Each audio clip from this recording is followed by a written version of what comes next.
Friends. For most people, I think we can agree that they're the most important people in our lives for most of our lives. Because of that, I'd like to take a minute to thank them for doing some of the things that make us want to absolutely rip their heads off. When your friends hit on your sibling, and in this specific case, your sister. Now this holds specifically true to me just because it happens to me about every other weekend. I remember talking to one of my good friends about who his crush was, and wanna know what he told me? Man, I just there's nobody really cool at school, and I just don't really have any interests right now, you feel me? I just kinda wanna enjoy that single life. Wanna know what happened 2 weeks later? He was dating my sister! Now every single time I bring a new friend over, I have to give him the down low on the ride over to my house. Hey man, I know my sister's really hot, but you're just gonna have to stay away from her, because that's really uncomfortable territory. Also, if you date her, I'll stab you in the jugular. Alright man, no worries, we're cool, I'll make sure to stay away from her. That's your sister?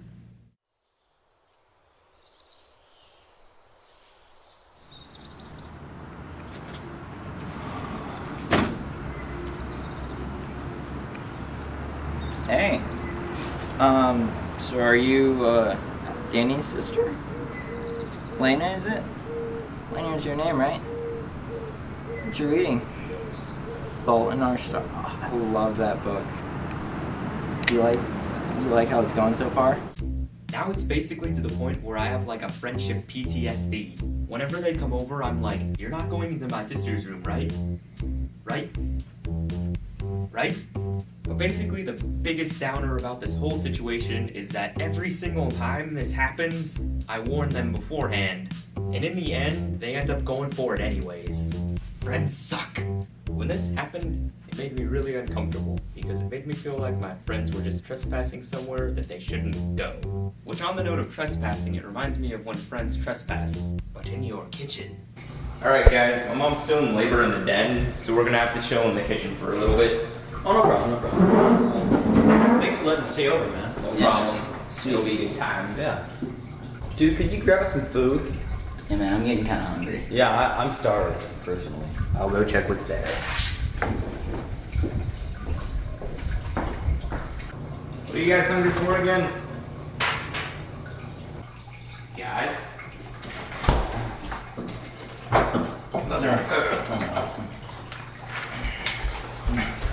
Hey.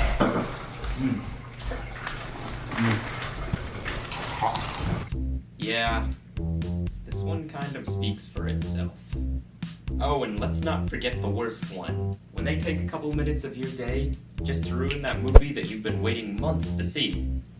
His dog, actually ends up dying, dude. It's the saddest thing ever.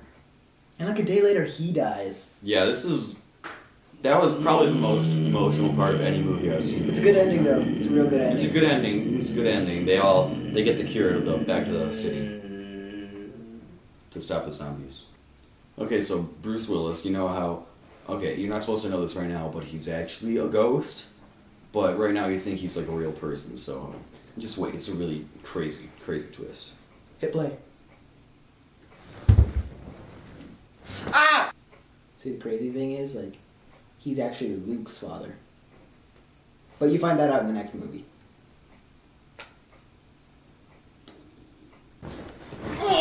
So people spend huge amount of times making these cinematic productions. And in between all the writing, editing, and animating, it may take a few years and even a couple of sequels to get a whole storyline across. All the while, I wait patiently until the date that I am allowed to immerse myself into this huge, enormous story we call a movie.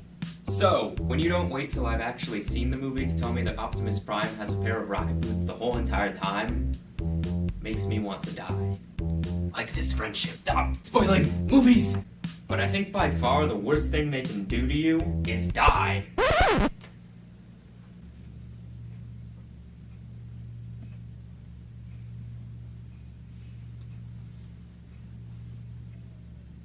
That's a terrible eulogy. Wait till I'm done! And let's not forget, when your friends are actually imaginary.